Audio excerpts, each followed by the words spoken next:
Hi, today we're going to go ahead and set up database mirroring in high safety mode without a witness server.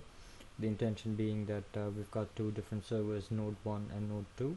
These are again in a cluster group on Windows Failover cluster, but at this moment the intention here is only to go ahead and do database mirroring. For database mirroring you need to have a primary as well as a mirror. So as you can see here, I've got node 1 and node 2. I've already got database mirroring configured for a couple of my machine databases here, but I'm going to go ahead and create a brand new one as an example for this demonstration. The first thing I want to do is just go ahead and create a new database in node 2, which is going to be the primary. So I've got the mirror example. Again, at this moment it's empty. Next thing I want to do is go ahead and take a backup of this database.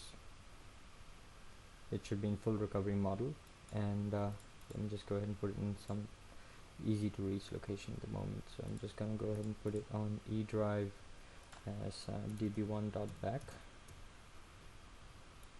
and press OK. Again, I'm gonna go ahead and overwrite. Again, it's just a single backup set, so it doesn't really matter, but just to have it. So I'm going to go ahead and do the backup. Might seem a bit slow. That's really because my virtual machine is a bit stretched out at the moment with the screen recorder and everything going on it. Okay.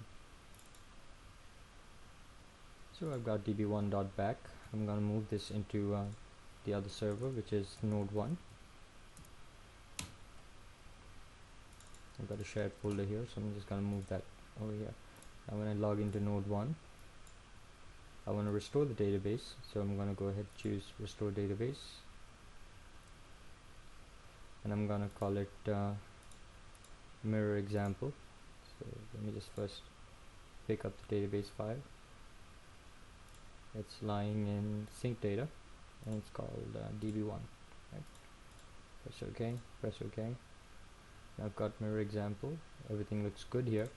At this moment I'm going to go ahead and choose restore with no recovery, because the intention here being is that the log data or the transactions in the log file need to be copied over, and that will not be possible if the restore with recovery option is selected.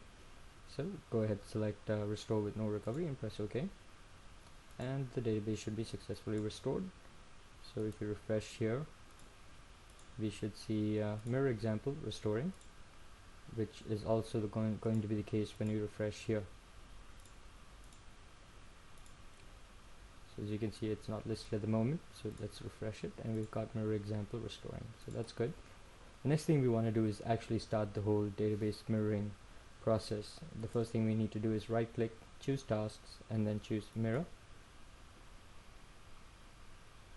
and you should see the endpoint created for the first node, which is the principal, which is what we're configuring at the moment.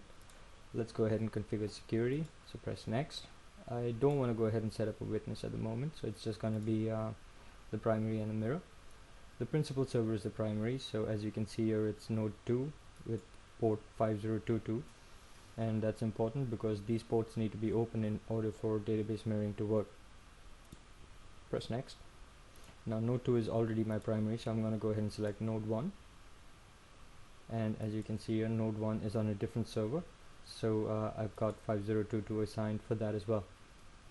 So it looks good. At this point I want to go ahead and use an account that has permissions to access the endpoint, because this is the account that, so I'm going to go ahead and just put that in. So you got asia.jayanth.kurup as the primary login. Usually it's a Windows authenticated account that you want to use, because that's what will authenticate and give you network access across both machines. Again, as you can see here, it says that it should have connect permission on the endpoints, so make sure that you go ahead and do that. Press next, press finish, and as you can see here, it's gone ahead and successfully configured the endpoints. Now that that's done, it'll ask you, do you want to go ahead and set up database mirroring? So go ahead, click start mirroring, and as soon as that's done, you'll see high safety without automatic failover, synchronous, and that's pretty much it really. So at this point we've actually configured database mirroring, so you can go ahead and press OK. As soon as I've done that, you'll see that over here now it says the primary, basically principal, synchronized, which is on node 2, and on node 1 it says mirror synchronized restoring. So it basically means that on node 1 I've got the secondary or the mirror and it's in restoring state, whereas here I've got mirror example primary, which is synchronized. So technically at this point, if I just go ahead and use mirror example, let me just go ahead and just pick it out of the drop down, and I say create table abcd id int, and that's done.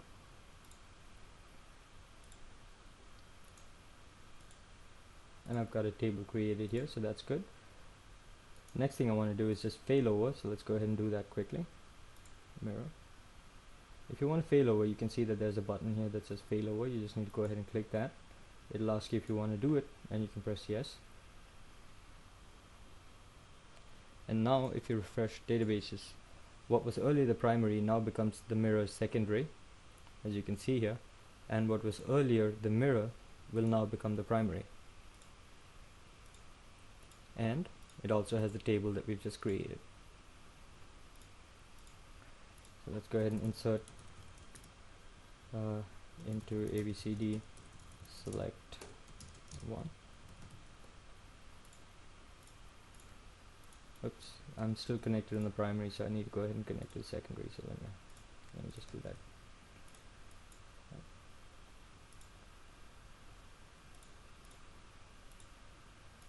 Great. Let me just go ahead and fail over again.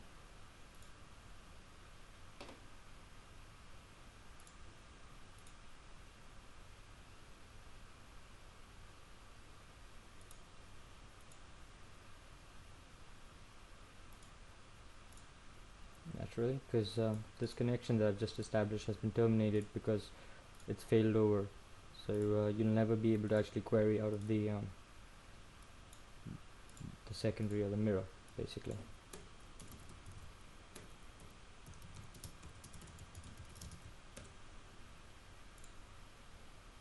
And there we have it. The next thing that you probably want to just make sure that you're doing right is click on tasks and go ahead and launch database mirroring monitor. This is a quick summary of what's going on in database mirroring, and it gives you an idea about the health of your system. So for example, if you just click here and refresh it and give it a few minutes, it will actually go ahead and refresh with the latest action, and that gives you an idea about how things are going. Okay. So as you can see, node 2 is synchronized, that's good, and in a few minutes node 1 will also be available. It's just a matter of getting it refreshed. As you can see here, the mirroring state is synchronized, so everything looks good, high safety without automatic failover, and at this moment there's really no transactions moving around, which is purely because I'm not doing anything on the server. And that's pretty much it in terms of database mirroring. If you've done this much, you've got database mirroring set up, and I've already demonstrated how you can failover from the primary to the secondary. So that's all you need to do in terms of database mirroring. Have fun.